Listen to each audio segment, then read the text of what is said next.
करुणा मैत्री वंदता मानवता का संदेश देने वाले तथागत गौतम बुद्ध स्वतंत्र भारत के संविधान निर्माता, नारी उद्धारक परम पूज्य बाबा साहब, समाजवादी चिंतक डॉक्टर लोहिया जी, उठा लिया बेटा, समाजवाद को आगे बढ़ाने वाले श्रद्धेय नेताजी के चरणों को कोट कोट मैं नमन करता हूं। और आज पीडीए के तत्वाधान में उत्तर प्रदेश के पूर्व मुख्यमंत्री, समाजवादी पार्टी के राष्ट्रीय अध्यक्ष, बहुत सम्मानित अखिलेश यादव जी के नेतृत्व में, निर्देशन में पूरे प्रदेश में आज आरक्षण संविधान स्थापना स्तंभ मान के रूप में मनाया जा रहा है। उस कार्यक्रम में बहुत ही वरिष्ठ, बहुत ही सम्मानित, कई बार के सांसद हमारे बीच में मुख्य के रूप में आए, जिनका मैं हृदय से बहुत बहुत स्वागत करता हूं। आदरणीय रमाशंकर राजभर साहब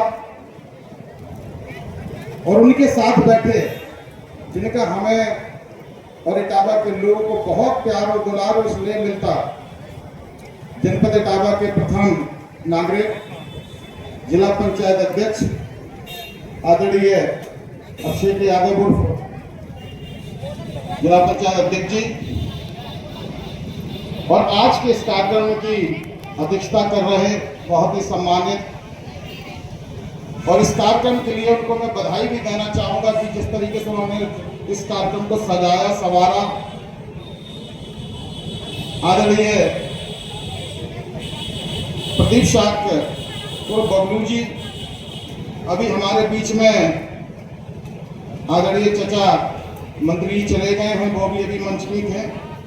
बहुत सम्मानित हमारे भरतना से पूर्व मंत्री, पूर्व जिलाध्यक्ष आदरणीय बड़े भाई अशोक यादव जी, हमारे गुरु पूर्व मंत्री आदरणीय श्री कृष्ण यादव जी, केपी शाक्य जी हमारे प्रदेश के सचिव हैं, आदरणीय गोपाल यादव जी, सदर से पूर्व प्रत्याशी रहे आदरणीय सर्वेश शाक्य जी, महिला प्रदेश की सचिव आदरणीय अनीता जी, प्रदेश की उपाध्यक्ष महिला सभा में आदरणीय लीलावती राजपूत जी, सुनील यादव जी, आशीष राजपूत जी, रविंद्र शुक्ला चच्चू जी, नरेंद्र कुशवाहा जी, अनुज यादव मोंटी जी, ध्रुव यादव जी, अब्दुल अंसारी जी, चेयरमैन इटावा ज्योति गुप्ता जी, चेयरमैन रत्ना अजय यादव जी, सत्यनारायण सिंह जी, फरकाद अहमद जी, रामभर वाल्मीकि जी, सुशांत वर्मा जी, लल्ला सिंह झवेरिया जी, अनुराग दोहरे जी,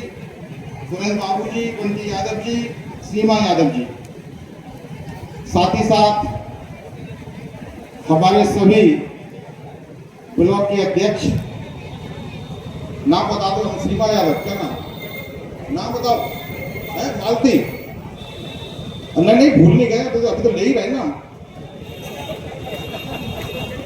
अगर नहीं भूल जाएंगे तो बता देंगे। हमारे सभी जनपद के जिला कार्यकारिणी के सम्मानित साथी, हमारे सभी ब्लॉक के अध्यक्ष, विधानसभा के अध्यक्ष, हमारे सेक्टर के सभी अध्यक्षगण, सेक्टर के प्रभारीगण, हमारे बूथ के सभी प्रभारीगण, मैं देख पा रहा हूं कि हमारे जनपद के सभी जिला पंचायत सदस्यगण, हमारे प्रधानगण, हमारे ब्लॉक प्रमुखगण, हमारे पीडीसी के मेंबर और बड़ी संख्या में हमारी जिला कमेटी की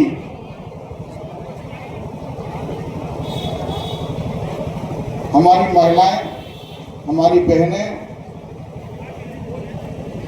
नाम लूंगा तो निश्चित चूक हो जाएगी, इसलिए पहले से माफी मांग लेता हूं कि नाम में अगर कहीं चूक हो रही है तो पहले से माफ कर देना। यहाँ पर सभी हमारे भ्रंटल के अध्यक्ष लोहिया वाहिनी, मुलायम सिंह ब्रिगेड, छात्र सभा, हमारे सभी प्रखंड के साथियों,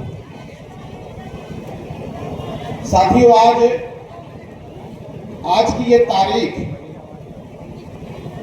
इस तारीख का बहुत बड़ा महत्व है। ये तारीख हमें वो समय की याद दिलाता है कि जब उस समय इस देश में सामाजिक असमानता का एक बहुत बड़ा दौर था। सरता घर में बातें करी, पंचायत बाद में। मालती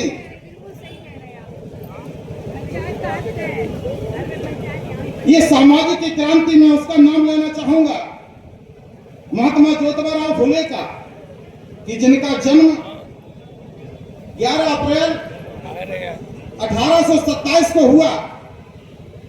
मैं कहना चाहता हूं उस आदमी के बारे में, उस महापुरुष के बारे में जिसको महात्मा के नाम से लोग जानते हैं। महात्मा का नाम यूं ही नहीं उनका पड़ा, जिन्होंने इस देश में सामाजिक क्रांति की आग लगाई, सामाजिक क्रांति का जिसने दीपक जलाया।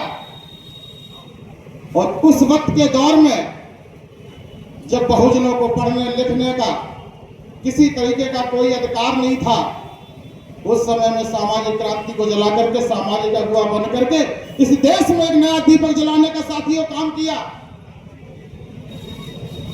और जब इस देश में बहुजनों के पढ़ने लिखने के सारे रास्ते बंद थे, महिलाओं को पढ़ने लिखने का रास्ता बंद था, उस कड़ी में 1848 में पहली बार इस देश में महिलाओं को शिक्षा का दरवाजा खोल करके, विद्यालय खोल करके माता सावित्रीबाई फुले ने, जिन्होंने अपने ऊपर के गोबर और कीचड़ के थपेले खा करके आपके लिए रास्ता जो बनाने का काम किया, ये सामाजिक क्रांति की ज्योत जलाने वाले सूर्य क्रांति महात्मा ज्योतिबा के चरणों को अपना नमन करते हुए, और आज का जो तारीख है, ये तारीख बहुत महत्वपूर्ण तारीख है।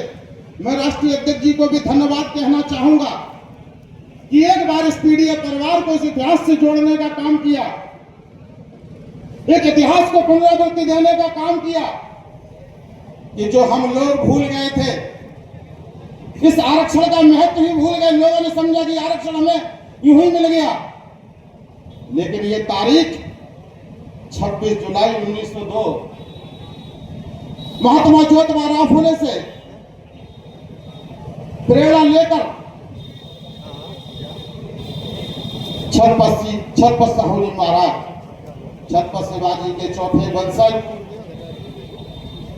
जिनका जन्म 26 जून 1874 को हुआ,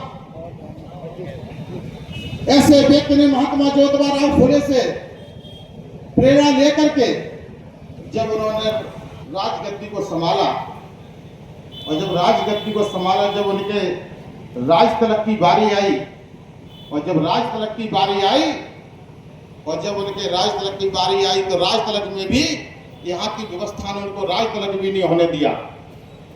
क्योंकि राज तलक जिस व्यवस्था से होना चाहिए था, उस व्यवस्था से यहाँ की सामाजिक व्यवस्था थी, उसने वो राज तलक उस तरीके से ना किया।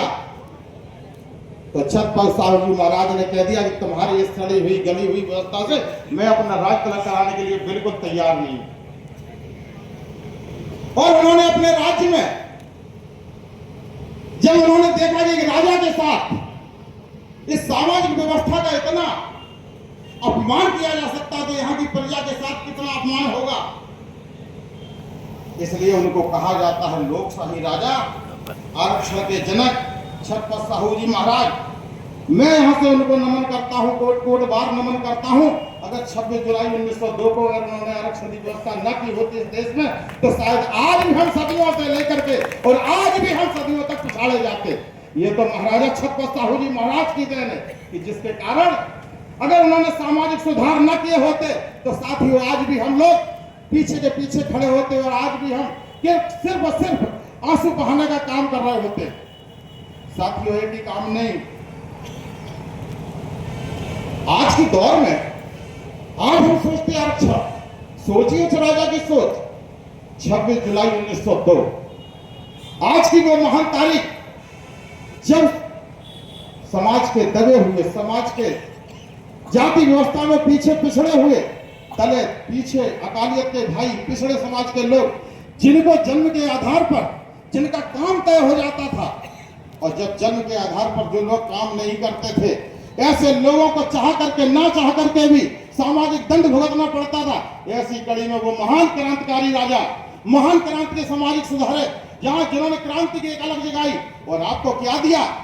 आपको दिया अपने राज्य में कि दलित और पिछड़े समाज के लोगों को 50% नौकरी दे करके नौकरियों में 50% आरक्षण कर दिया। अब सोचिए कब 1902 और आज 2025, सोचिए उस महान राजा की कितनी बड़ी एक सोच रही होगी कि दलित और पिछड़ों को समान धारा में नाले के लिए 26 जनवरी 1902 को आरक्षण देने का काम किया साथी। इतना ही नहीं, इस देश को स्वतंत्र संविधान देने वाले भारत में न तब न अब 32 डिग्रियों को लेकर के आज तक भी भारत में कोई बाबा साहब के बराबर पढ़ा लिखा नहीं है, जिसको बाहर अंदर पढ़ने के लिए नहीं घुसने दिया, जिसको बाहर से पढ़ाने पर मजबूर किया, और उसने देश की सर्वोच्च शिक्षा प्राप्त करके आज देश का संविधान रचने का साथियों काम किया। यह है बाबा साहब की ताकत। अगर अंदर पढ़ने दिया होता तो क्या होता, और जब बाहर पढ़ने के लिए मजबूर किया तब तो देश की 32 डिग्रियां लेकर के इस देश को संविधान दे दिया, इस देश के हर नागरिक को न्याय दे दिया। साथियों, ये न्याय दिलाने की व्यवस्था या उनके पढ़ाने तक का सफर यदि कहीं से शुरू हुआ तो आर्थिक मदद भी छत्रपति साहू जी महाराज ने देकर के बाबा साहब को पढ़ने का साथियों काम कराया। अगर बाबा साहब को छत्रपति साहू जी महाराज ने अगर आर्थिक मदद न की होती तो शायद मुझे लगता कि उनकी पढ़ाई कभी भी पूरी नहीं हो सकती थी। साथियों, इतना ही नहीं, 1919 में, 1912 में, आज कल्पना करता हूं मैं, आज जहां प्रदेश की सरकार शिक्षा के दरबारे बंद कर रही है, और तब 1912 में छत्रपति साहू जी महाराज ने कहा कि जो गांव 500 की आबादी का है, जो कस्बा 1000 की आबादी का है, ऐसे गांव और कस्बे में विद्यालय खोल करके इस दलित और पिछड़े समाज को शिक्षा में अग्रणी कड़ी में लाना है। और आज प्रदेश की सरकार विद्यालय बंद करके देश में मंत्रालय खुलवाने का साथियों काम कर रही है। ये सोचना पड़ेगा हमें आपको कि आपके महापुरुषों ने 1919 में, 1912 में ये कल्पना की, और 1912 में साथियों जब ये अछूत समाज की परछाई से लोग अशुद्ध हो जाया करते थे, कोई स्वास्थ्य का इंतजाम नहीं, कोई इलाज का इंतजाम नहीं, छत्रपति साहू जी महाराज ने अपने राज्य में यह घोषणा कर दी कि सरकारी जितने अस्पताल होंगे उन अस्पतालों में पूरी तरीके से अछूत समाज का भी इलाज निःशुल्क साथियों किया जाएगा। ये क्रांति के ही तो बीज थे, अगर ये समानता के ही तो बीज थे। छत्रपति साहू जी महाराज ने अगर ये क्रांति की ज्योत न जलाई होती तो शायद इस मंच के माध्यम से हम ये बात कह भी नहीं पाते।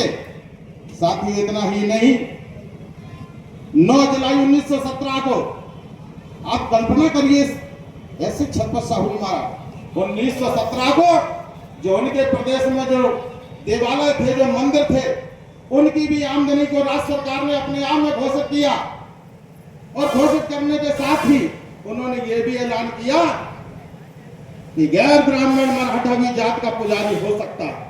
ये सामाजिक परिवर्तन की लहर थी। आज उसी पीडीए के तहत आज माननीय राष्ट्रीय अध्यक्ष ने एक सामाजिक परिवर्तन की लहर का ये बीड़ा उठा लिया कि इस देश में सामाजिक परिवर्तन होना चाहिए, इस देश में पीडीए के अधिकार मिलना चाहिए, पीडीए भी इस देश का शासक होना चाहिए। पीडीए क्या है? पीडीए भी तो साथियों वही आवाज है कि आओ हम सब मिलकर के आवाज लगाएं, इस देश के शासक बने, हुक्मरान बने, हम जगाने का काम करें। साथियों, हम नहीं जागे, जागना ही तो न्याय है। अगर न्याय चाहिए तो जागो और जगाओ, इस देश के शासक बनो। ये पीडीए यहां से ऐलान करता है, यही तो पीडीए है। साथियों,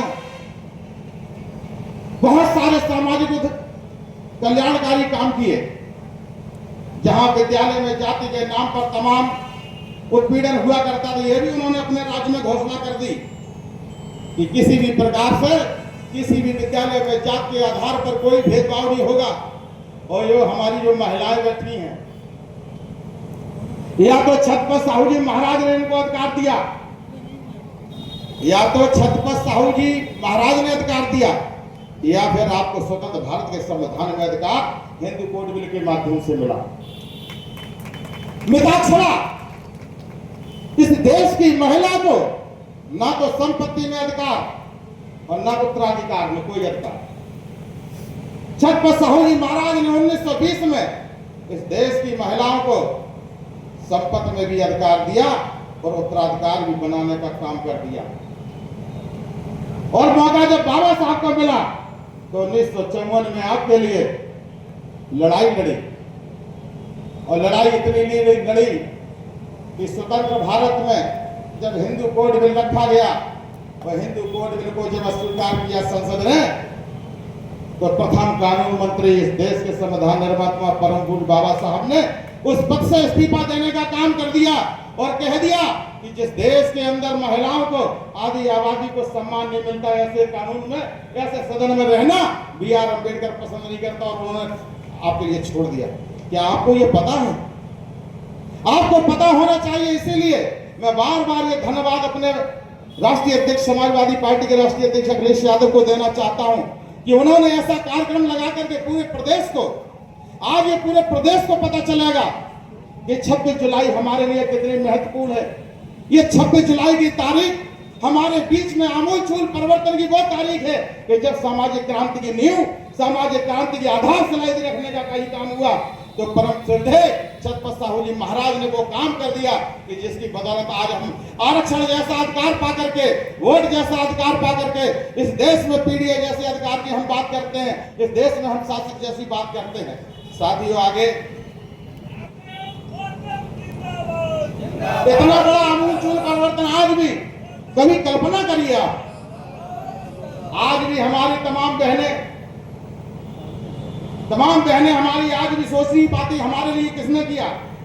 1917 में एक बहुत बड़ा आमूलचूल परिवर्तन छत्रपति साहू जी महाराज ने तब भी किया था, जो हमारी बहनें किसी तरीके से, कोई भी बहन हमारी, कोई भी माता ये नहीं चाहती कि उसका शोहर, उसका पति बिछड़ जाए, क्योंकि दुनिया में सबसे प्यार तो ज्यादा वो उसी को करती है, लेकिन फिर भी बिछड़ जाती है।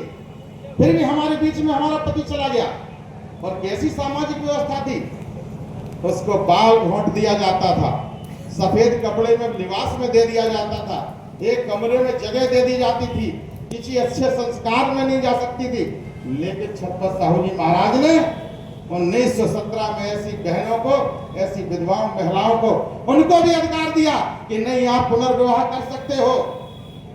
आप ये नियम बनाया उन्होंने अपने राज्य में, रीमैरिज विडो एक्ट बना करके आपको भी सम्मान देने का काम किया। और साथ ही 1918 में सामाजिक बराबरी के लिए एक और आमूलचूल परिवर्तन करने का काम किया। 1918 में अंतरजातीय विवाह का कोल्हापुर में ये आदेश दे करके कि अंतरजातीय विवाह भी कर सकते हैं, क्योंकि इसी चीज से एक सामाजिक बराबरी शादी हासिल हो सकती थी। आज हमारे बीच में एक कार्यक्रम माननीय राष्ट्रीय अध्यक्ष ने दिया कि हम पीडीए की विचारधारा को घर घर तक ले जाएंगे, हम बताएंगे कि पीडीए है क्या।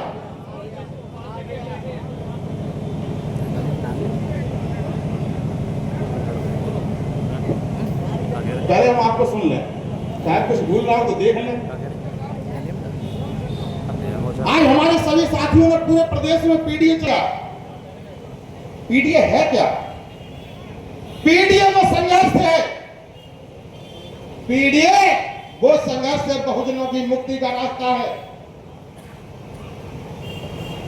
बहुजनों की मुक्ति का रास्ता मैं इसलिए कहता हूं कि बहुत लंबे समय से हमें और हमारे समाज को भटकाने का काम किया, हमारे वोट को लेने का काम किया, और वोट लेकर के हमारे ही अधिकारों को काटने का साथियों काम किया।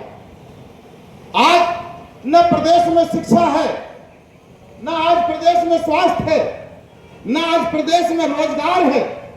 और अगर आज देश और प्रदेश में जो डबल इंजन की सरकार को हमें अगर दे सकती है और दिया है अभी तक, तो हमें कर्ज के अलावा इस देश और प्रदेश की सरकार ने कुछ भी नहीं दिया।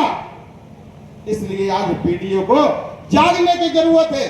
बहुजनों की मुक्ति के लिए एक संघर्ष का नारा है पीडीए, एक लड़ाई है, जुल्म और अत्याचार की लड़ाई है। पीडीए एक पुकार है सोए हुए बहुजनों को जगाने के लिए, एक आवाज है दबे हुए जमीर को जगाने के लिए, एक संघर्ष से समता और समानता लाने के लिए, एक ललकार है देश में बहुजनों को हुक्मरान बनाने के लिए। साथियों, एक हथियार है ये आदमी को आदमी का शोषण रोकने के लिए। जागो और जगाओ, न्याय चाहिए तो शासक बनो। इसलिए मैं कहता हूं, हारता वह है जो बार बार शिकायत करता है और जीतता वह है जो आगे बढ़ करके लड़ने का काम करता है, कोशिश हजार करता है। और निश्चित तौर पर मुझे लगता है कि आप वो लोग हैं जो कोशिश हजार करने वाले हैं। इसलिए आने वाले समय में दुनिया का वह सबसे शक्तिशाली हथियार शिक्षा ही होता है। इसलिए आज जिस तरीके से आज पूरे प्रदेश में वर्तमान सरकार विद्यालय बंद करने का काम कर रही है और पूरा प्रदेश एक तरफ ये कह रहा है कि विद्यालय होना चाहिए, शिक्षा हर आदमी का अधिकार है। इसलिए दोस्तों, आप लोगों को मैं एक बार फिर से बधाई देना चाहता हूं। मुझे तो लगभग पीडीए के माध्यम से रोजाना हमारी आपकी बातें होती है, रोजाना कैडर हो ही जाता कहीं ना कहीं। इसलिए मैं चाहता हूं, और मुझे पहले से ही कुछ लोगों ने कह रखा है कि नमस्ते कर जल्दी कर लेना, तो हम चाहते हैं हम जल्दी नमस्ते कर लें। और जल्दी नमस्ते करके मैं चाहता हूं कि आज बहुत ही विद्वान, बहुत ही श्रेष्ठ हम सबके बीच में हमारे बड़े भाई, बहुत पहले से मैं इनको व्यक्तिगत तौर पे जानता भी हूं, कई बार मिले भी हैं।